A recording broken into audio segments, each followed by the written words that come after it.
Welcome to Seek Reality with Roberta Grimes. Joyous conversations about what the afterlife evidence and modern science combine to tell us is true about our one reality. You have nothing to fear. You are eternal and you are perfectly loved. Knowing the truth changes everything. Now, here's Roberta. Welcome to Seek Reality. I'm Roberta Grimes, and I'm so glad you're with us today.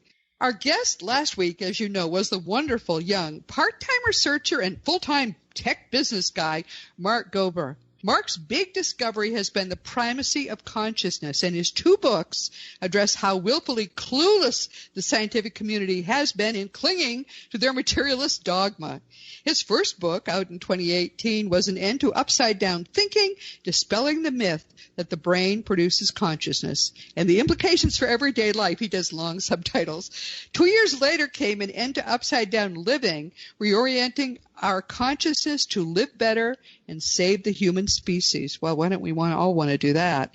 Of course, it wasn't Mark Gober. It wasn't Bernardo Kastrup. It was no recent person who has discovered that consciousness is primary. It was Dr. Max Planck, who won the 1918 Nobel Prize in Physics as the father of quantum mechanics. Max Planck is a really big shot in the quantum physics world. He's about as scientist as you can possibly get. And he discovered that consciousness is the primary force almost a century ago. In 1931, Max Planck said, "I regard consciousness as fundamental. I regard matter as derivative from consciousness. We cannot get behind consciousness. Everything that we talk about, everything that we regard as existing, postulates consciousness." In 1944, he said, "As a man who has devoted his whole life to the most clear-headed science, to the study of matter, I could tell you as a result of my research about atoms this much. There is no matter as such. All matter originates and exists only by virtue of a force which brings the particle of an atom to vibration and holds this most minute solar system of the atom together." He added that we must assume behind this force a conscious and intelligent mind, and that mind is the matrix of all matter. He made the greatest discovery of the 20th century, and it was not quantum mechanics, but his discovery of the elements of quantum mechanics led him to discover what is in fact the primary force that continuously manifests all of reality. That force is what we experience in a dim way as human consciousness. And there's no such thing as solid matter.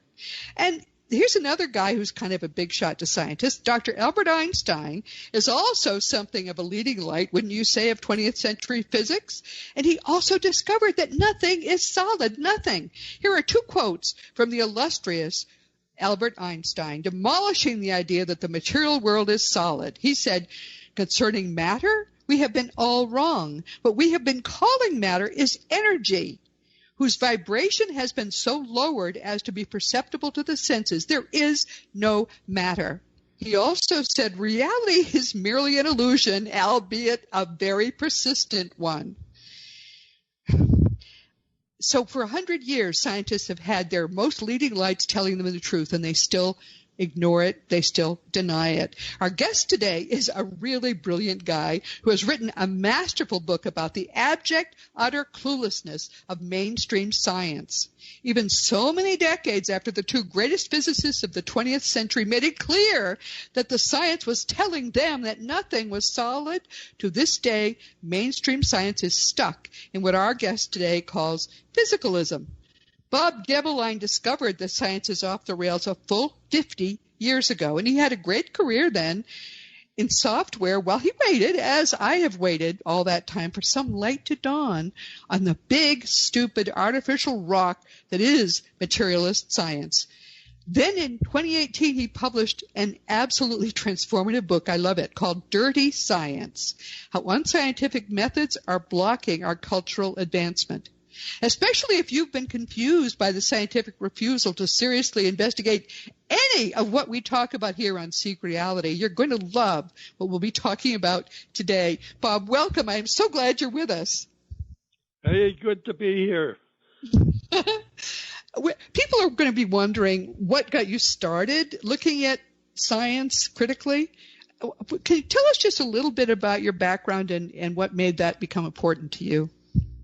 Well, hey, I started off in science. I was a physics major at Harvard. Switched to math because that was really my best subject. Ended up majoring in math. I had a couple of friends who turned out to be elite scientists, and they kind of clued me into some of these beliefs. Psychiatrists are tools of the establishment, and that psychology was not science. I'm coming from psychology. The spiritual is sort of beyond me, but anyway, these I asked them if I could write the dedication, to my friends who introduced me to dirty science, and they politely turned me down, all with good feelings from old times. But anyway, dear. That was a bridge too far, even though they knew you were a right guy. Too far. Oh my! We all played touch football together, and I said, okay, let's remember the good times. But, yes.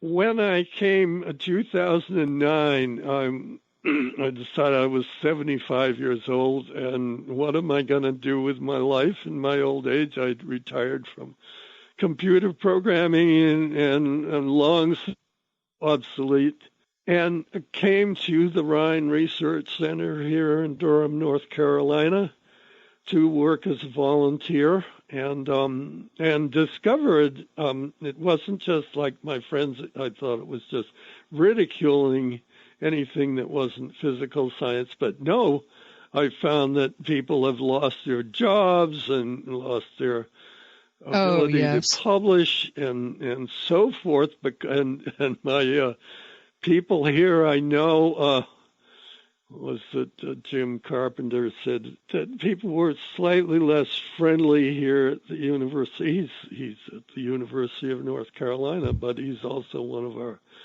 top psychic people. Published a book called First Sight, saying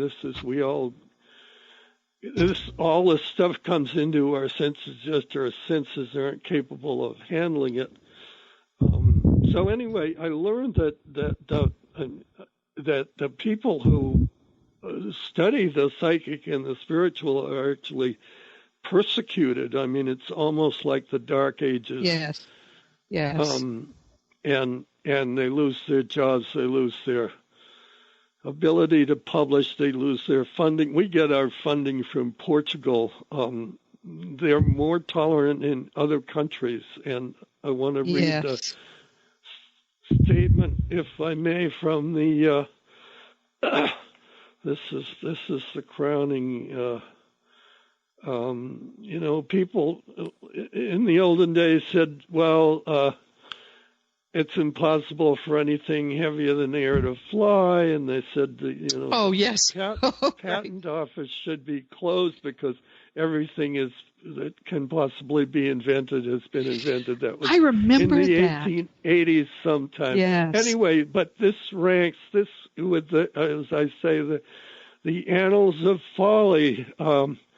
This is a report called Enhancing Human Performance, Issues, Theories, and Techniques, edited by Daniel Druckmann and John A. Swetz.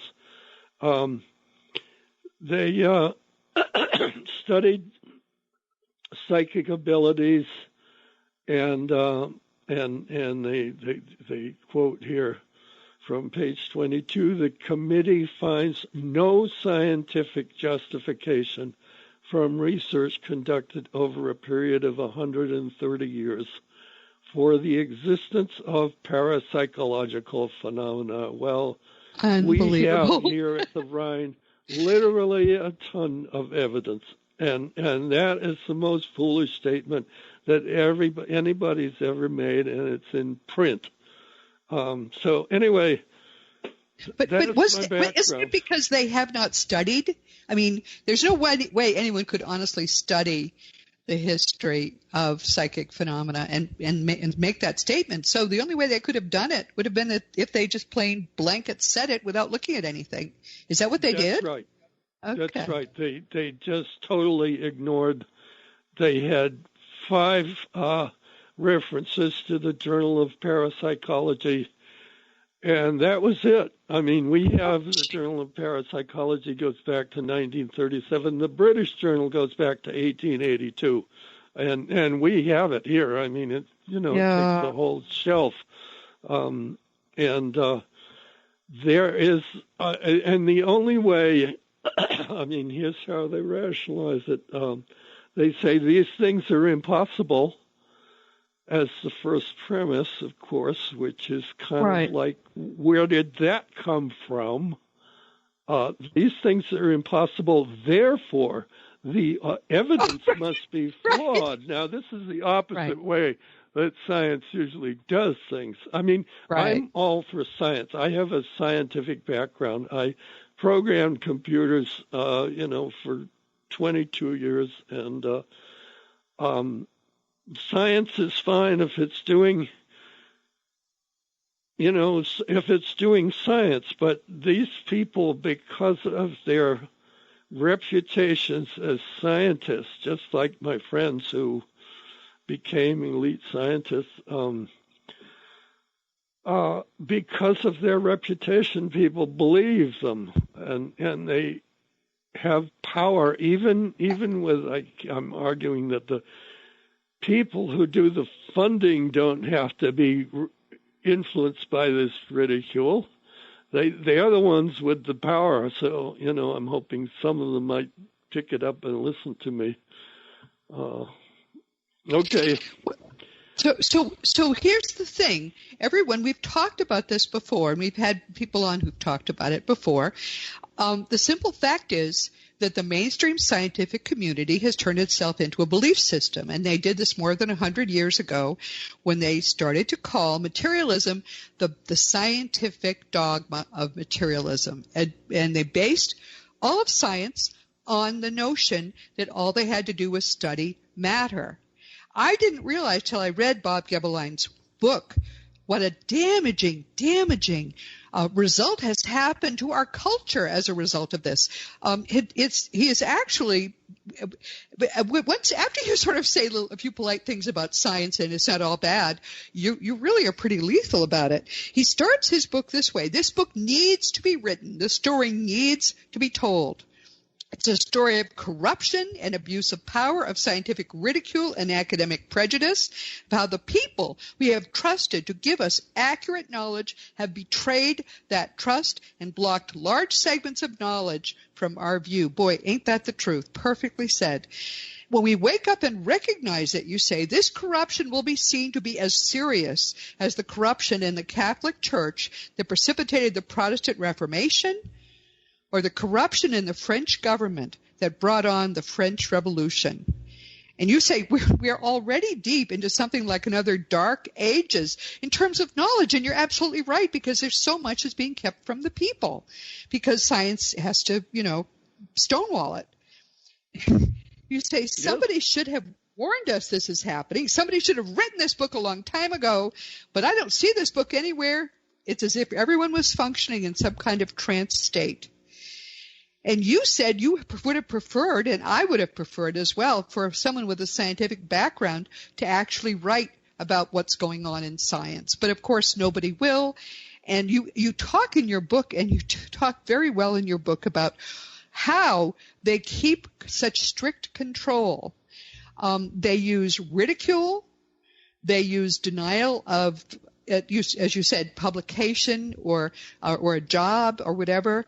They do everything they can to keep this information from ever being studied seriously by anybody who wants to have any kind of mainstream science career. And you beautifully lay that out. Talk a little about that. I mean, that must be horrifying to you still. Well, there's 2 aspects of it. First of all, there's this dirty, my book title, I chose the words dirty science because that has punch, but the science is not dirty. It's dirty the politics yes. in the name of science, and that doesn't have quite as much punch. So I just took the politics in the name of out of it, but that's what it's all about. Now, that's one side of it is these dirty people like Edward O. Wilson, who classmates of mine at Harvard thought he was wonderful in biology. He was marvelous in biology, but as my philosophy advisor called him a bad guy as far as being, like into this dirty politics. I mean, really, I devoted chapter to him, really sneaky and subtle and suave and all that. What was I going to say? Yeah, I'm 86 years old. Every now and then I forget my train of thought. But, yes. So do I, and I'm not that old. Okay. So. Okay, there are the dirty people. There are the people who are actually my friends at Rockefeller University. They will saying everybody's laying low. Somebody's calling everybody a communist, and everybody else is laying low. Now, why can't the academic community just stand up and say, hey, I'm not a communist? Why can't the academic community say, hey, this is dirty politics, this is not science, and discredit the arguments of these people? And that's the other side of it. I don't know why all these people are manipulated that way. I don't know, exactly. Of course, I have my theory of black mentalists and telepathic suggestion and stuff like, evil going on in the universe is my only explanation. But anyway, I do explain it. Oh, yes.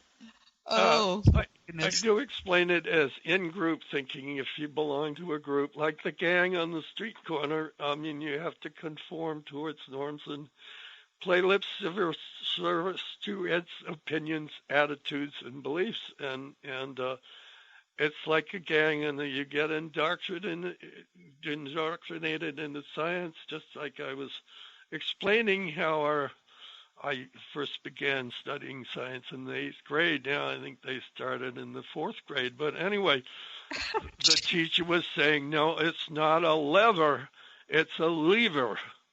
And he was indoctrinating us into the in-group way of saying things, and these in-group mannerisms are very, very important, and you get laughed at. I got laughed at Harvard because I played house football. That's one of the prejudices of the academic community. Football is out. Lots of things are out. I have a whole list of them. And yes, you list them in your book, and I think that some of them are really funny. You say that scientists hold it as a core belief, core certainty for them. The intuition doesn't exist. Psychic abilities don't exist. Parapsychology is pseudoscience. Nothing spiritual exists. And dreams are a random firing of neurons. The mind is nothing but the physical brain. And they have prejudice against football, psychotherapy, hypnosis, and religion. Football got thrown in there, I guess. But there were other things too. You said that they just hold as a canon. You have to believe those things. It's exactly like a religion. The religion is the in-group. And it's been going on so long that a whole century of science has been built with this incredible limitation of nothing that is not physical is real, even though now we know that there's nothing that's solid. Even the particles of inside an atom are just vortices of energy. It's all energy, and this is something that Einstein learned that in physics. But I mean, the whole idea of a spiritual dimension it's not physical. Mental dimension, like people in distant planets can communicate mentally instantly, because it's a different dimension than the physical. Right. Here's the thing.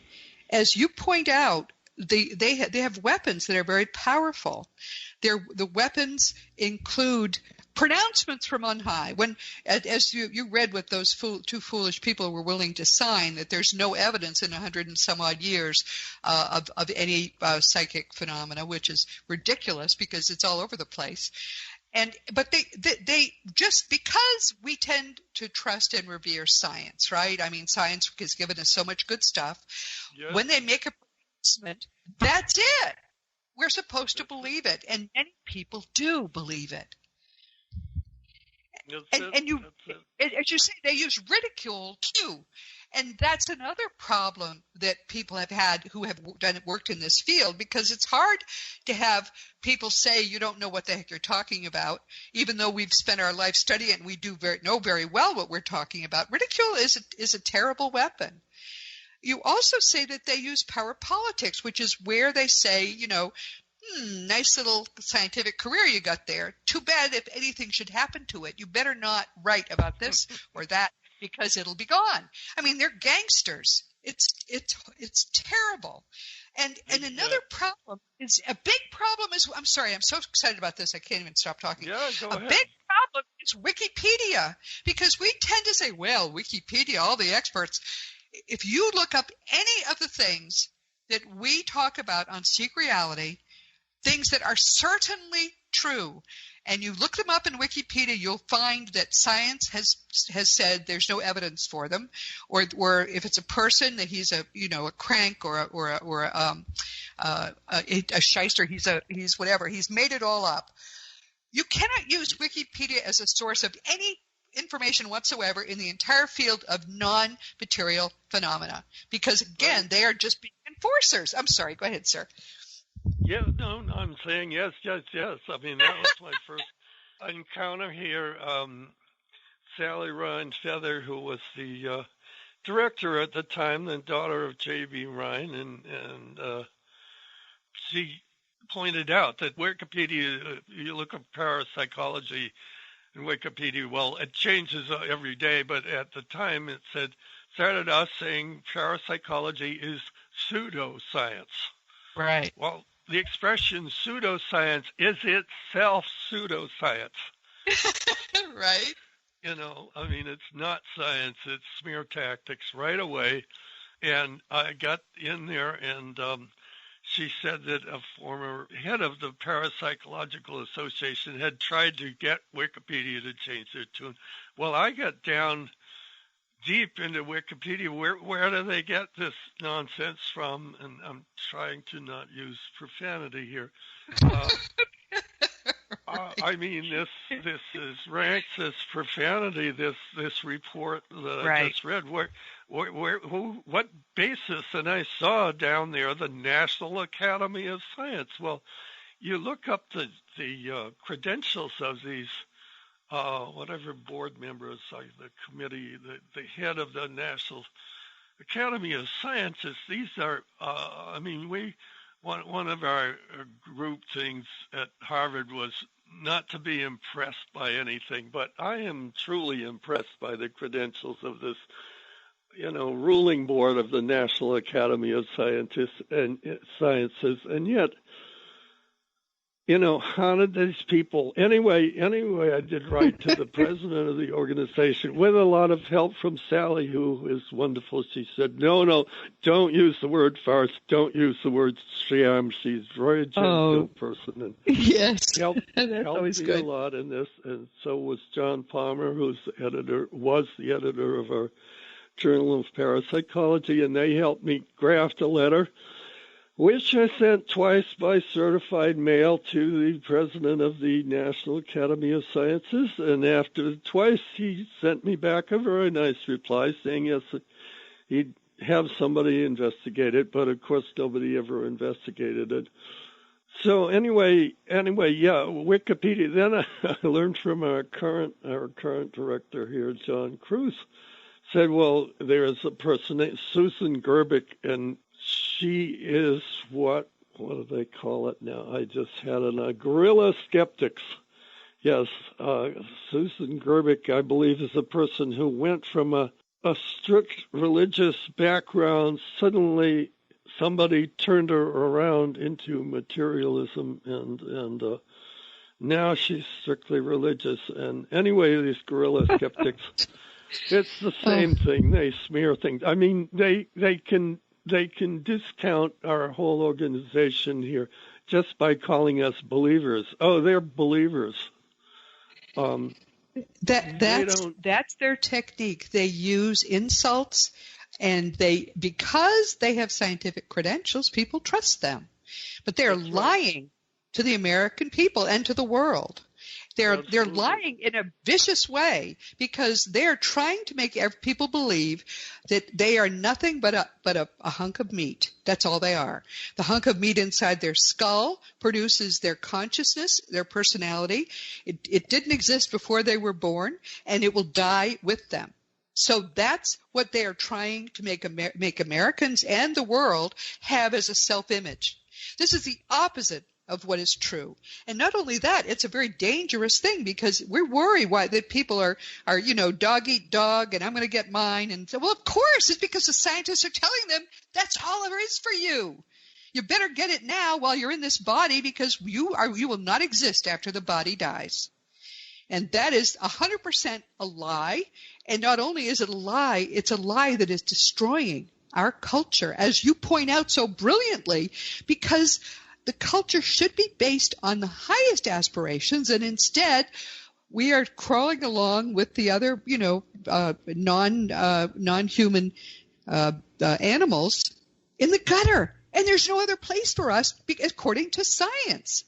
I'm sorry, this is the biggest travesty I have ever seen. There is no bigger travesty than this, which is why it's perfectly appropriate, sir, that you have compared it to, the corrupt Catholic Church that brought about the Reformation and the corrupt government in France that brought about the Revolution. It is the worst possible thing that anyone could do to the human mind, is to tell it that it is just meat. And that's what they do to this day. Sorry. I had to say that. Hey, no, I'm listening to you. You're great. Of course, I totally agree with you. And my question is, I'm basically a problem solver. How do I define the problem, and how do I solve it? Well, first of all these academic people need psychotherapy. Yes. They do not believe in psychotherapy. So immediately they're trapped. Yes. I mean, and again, the question is, why do the honest scholars and the honest scientists go along with, I want to say, crap, if that's all right? But no, perfectly say that. Why? The only word I can think of. All the bullies say to them, "Nice career you got there. Too bad if something should happen to it." Yeah, right. I mean, that's it. Mafia. That's how they keep them in line. Yes. But there are two things, everyone, please understand and mark this. There are two things that science cannot and never will be able to explain until it starts investigating consciousness as the primary force, which is, Max Planck 100 years ago said it was. By the time they listened to him, don't you think? There are two. See, I don't understand what consciousness is. That's beyond me. I could only get I got halfway through the first chapter in Jim Carpenter's book, and I just. Well, here's the problem: scientists can't explain it either. Not to this day. But there are two things that scientists will never be able to do until they get rid of the dogma of materialism. The first is they cannot explain how consciousness arises from matter, because it doesn't. They are looking in the brain. Now I devoutly read a Scientific American because it's been fascinating to watch the evolution of this. 20 years ago, they were sure it was someone would find it easily. And those people who said that then died, and other people came along, it's going to happen. But after a little while, sort of within the last decade, you started to see them saying, maybe we won't be able to explain it. But it comes from somewhere inside that brain. They cannot explain it because consciousness doesn't arise from matter. Matter arises from consciousness. The second thing they'll never be able to explain until they get a clue is how life arises from matter. They keep coming up with the possibility that they can somehow recreate life in the lab, but they can't. They have no idea where life comes from or why life arises. They have no idea, and yet everything is actually alive. So because they can't do those two things, Bob, they really can't do anything, can they? I can't answer that. Of course, I have my own thought on how life. I just tell you the story, which is in my book, of how I read the book on evolution. What Evolution is True, it was the name of the book, more or less, and my review was called Evolution is Not Quite True. And I explained the explanation given by Richard Kinninger from his teachers in the Brotherhoods was that new species, first of all, random mutation is kind of the weak point in that argument. Yes, absolutely. Random mutation and the other. See, words allude. Again, I'm apologizing because I'm 86 years old. No need to apologize. You're certainly a lot smarter than I am. The other one is definitely true. The ability to survive, and I forget the exact words, but that part's true. But the random mutation, the word random means we can't do the math, but yes, we can approximate how many times things are going to. Anyway, they don't know the process by which species were created, so they call it random mutation.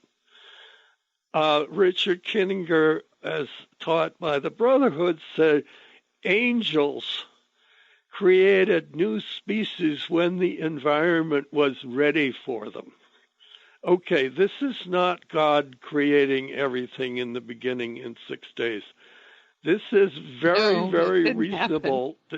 This is intelligent design. Up through the ages, okay, the world is ready for bacteria, one-celled organisms, and so forth and so forth and so forth. But in my review, where did I mention? At some point, I had critics. I mean, I criticized this book because it didn't mention up until beyond page 200, the things that the evolutionists are kind of leaving out, like that new species have appeared too quickly to be explained by this process of adaptation, and that's kind of fuzzed over. Anyway, at some point I did mention that angels had created new species. Well, I got such ridicule.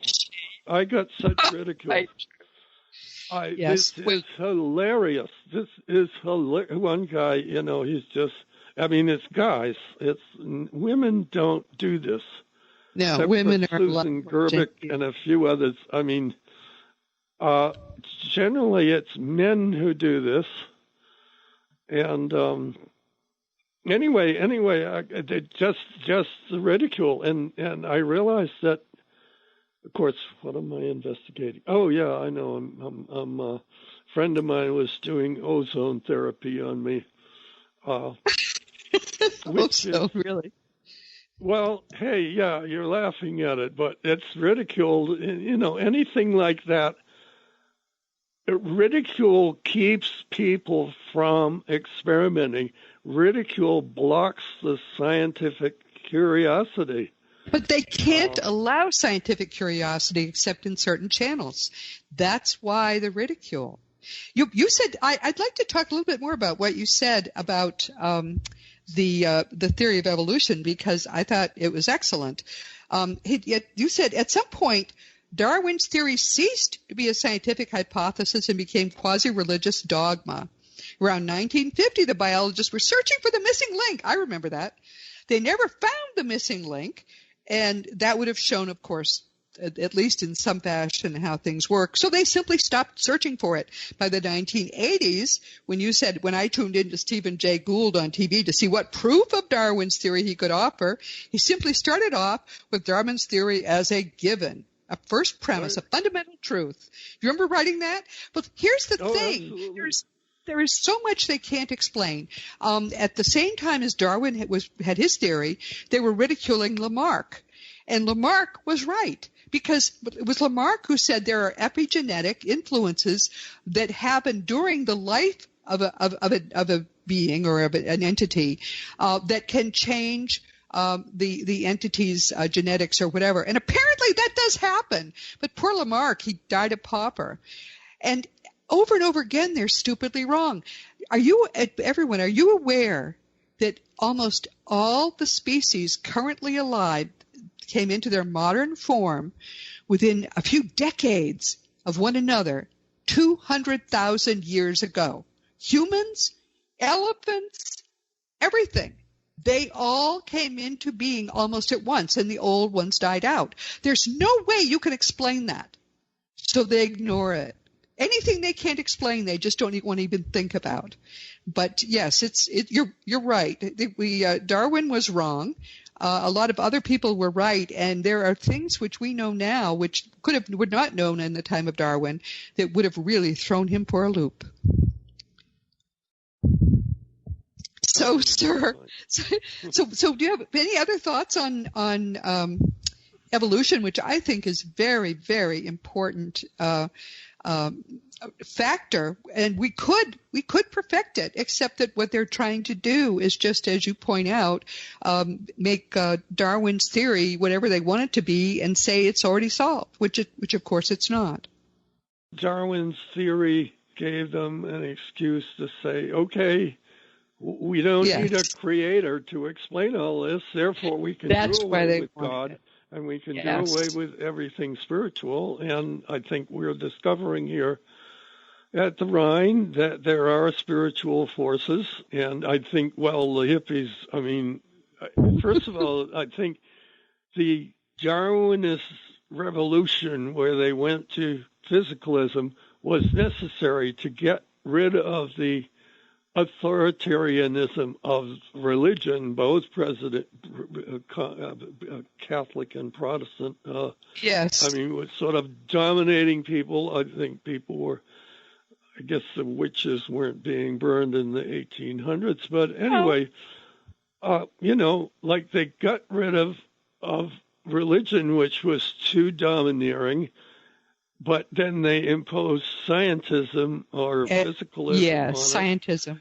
Yep. And now the hippies came along in the 1960s with their LSD trips, and that was a cultural force necessary to dislodge the culture from this purely physical. The hippies are talking about alternative realities. Well, it's only one reality, and it includes spiritual. But yes, exactly. The hippies were necessary to jog us out of the physicalism, and then we got into what they call, beyond postmodernism or whatever. Which yes. Again, I'm using the word crap here. It's okay. But these various, hippies kind of jogged us.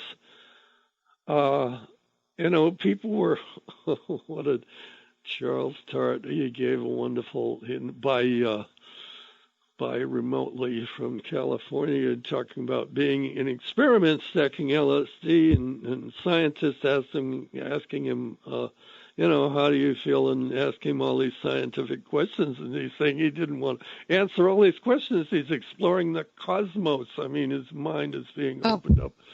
And this was the hippie experience, and it was not explained, but it was opened up that there was a spiritual, and that the scientific dogma against it was, and that the dogma against it seems to be welded. If you're a scientist, it seems you have to believe in this physicalism, or be socially ejected And professionally as well. If you want a career in mainstream science, you must not investigate. And they say, I've heard from physicists that when you are in your PhD program, if you early on, if you start to show an interest in any of the things that are not material, you're told, if you want to do that, don't waste your money on becoming a physicist because you'll never be able to do any of it. Now that is pathetic. But that's what science is. I think that the thing we want people to understand. That's what dirty politics is. That's what mafia is. But those are the people who control science now. No, pure science would be a wonderful thing if it were open-minded, no question. But it doesn't exist. Yes, it doesn't exist now, and that's a terrible thing.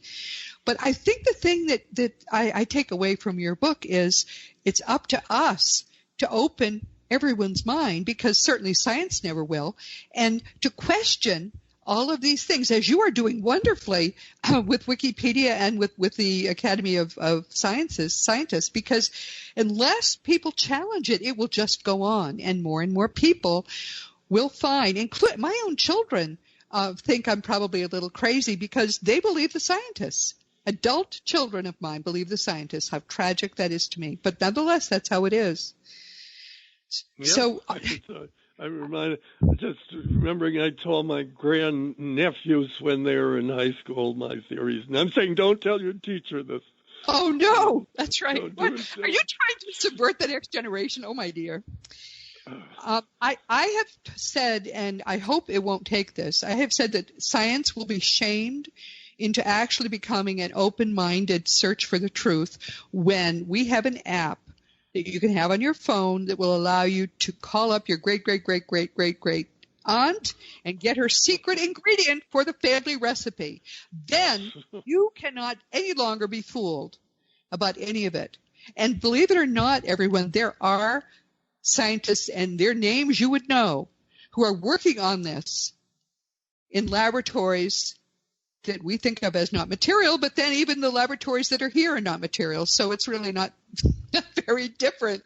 So that's what we hope is coming next. Next time, when Bob is here, we're going to talk about his spiritual journey, which actually to me is every bit as interesting and different from what we've ever talked about here. So we'll be back in a few months to talk about. I'm so sorry we've come to the end of our time, Bob. What is your website? It's dirtyscience.net, right? dirtyscience.net. You weren't able to get .com in Dirty Science? Someone else had used it? They were asking $1,000 for dirtyscience.com, so they're still asking $1,000. Oh, yeah, nobody will pay. And I was hoping we could start a discussion, so, call it .net, and we could get a little conversation, but that never materialized. Oh, golly. Well, this has been really, I think, a wonderful discussion. This is something we're going to be talking about more and more here, everyone, because it is going to be up to us to bring the truth to the world.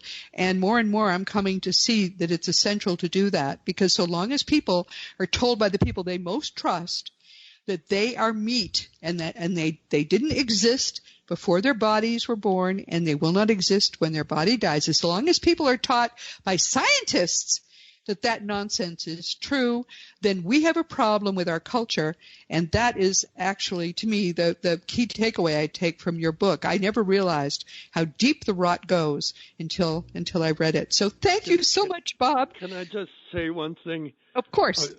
A friend gave my book to somebody who read it and said, "Oh yes, this reminded me. This reminded this guy of a book that had been written in 1908." I mean, people have been, saying this over the years. Yes, we have to do something about it, and we will. But bless you, sir, for your wonderful work, and I admire you. But when I'm your age, I'm going to be doing just the same kind of thing you're doing now. But I will swear a lot more, I have to say. I'll be pretty fed up by then. So okay. Please consider I could swear a lot more. But anyway, thank you for letting me spout. No, it's been great. Especially for giving people, the book is also on Amazon. There's an excellent review by Michael Tim, who did great.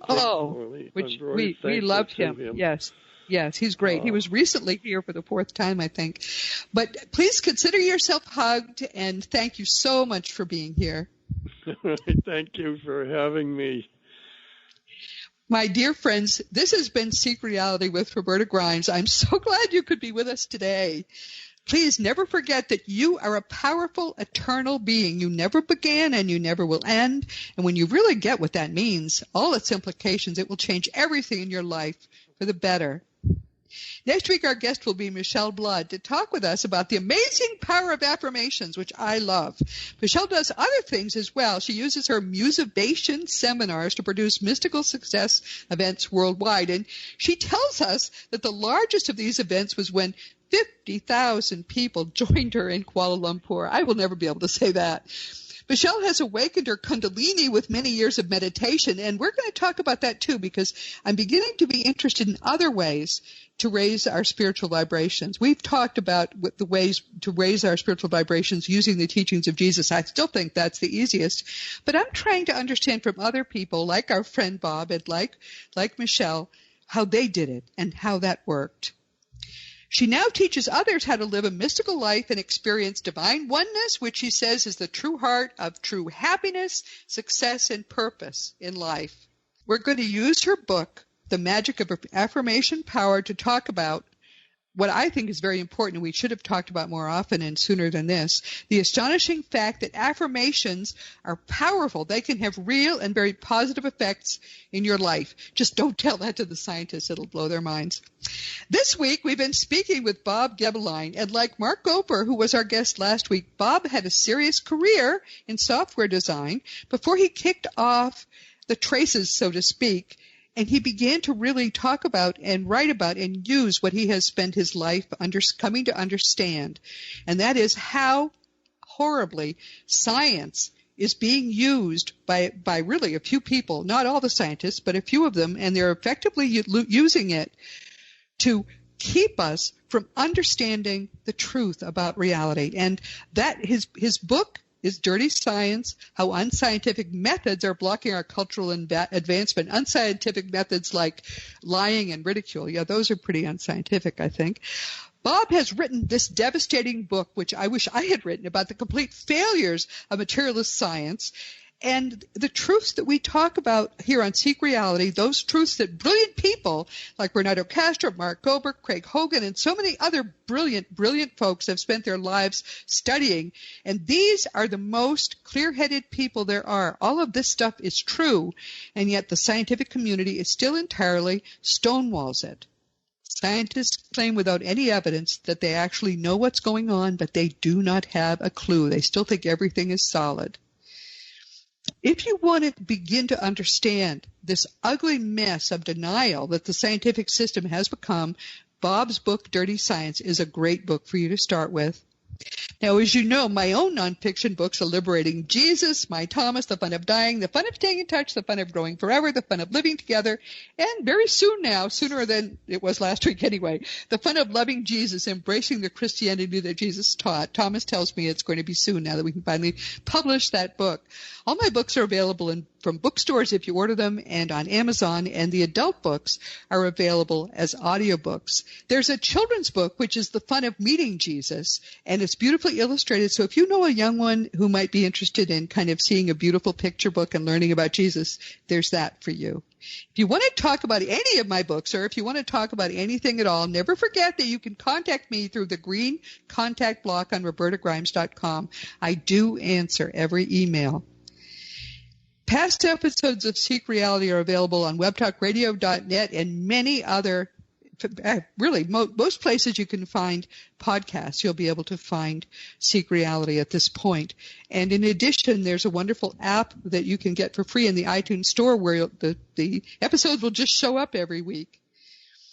This has been Seek Reality with Roberta Grimes. Please enjoy, please make the most of this coming week in our one reality, which is solid and also not solid at all. Always know that you are a powerful, eternal being, and you, in particular, most of all in the whole universe, you are infinitely loved.